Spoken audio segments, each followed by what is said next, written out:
எங்கள் அம்மா மகாபாரதம் பார்ப்பாங்க. கிருஷ்ணன் ஏன் சூதாடவில்லை தெரியுமா சுல்தானான்னு என்கிட்ட கேட்டாங்க.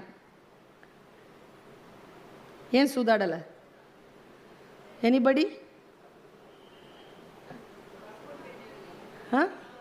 தப்புன்னு தெரிஞ்சதனாலயா? தப்புன்னு தெரியும்ல, அப்போ தர்மனை விளையாட விட்டாரு? அது கிடையாது.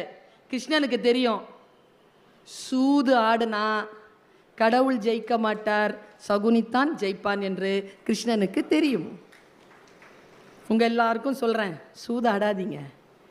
ஒருபோதும் அதில் கடவுள் ஜெயிப்பதே இல்லை. அதனால் தான் கடவுள் சூதாடுவதில்லை. சகுனி தான் ஜெயிப்பான்.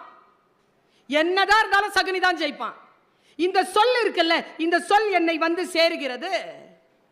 நான் சில நேரங்கள் அலர்ட் ஆகிறேன். நான் இன்னொரு விஷயம் சொல்றேன், பணிவு இருக்குல்ல,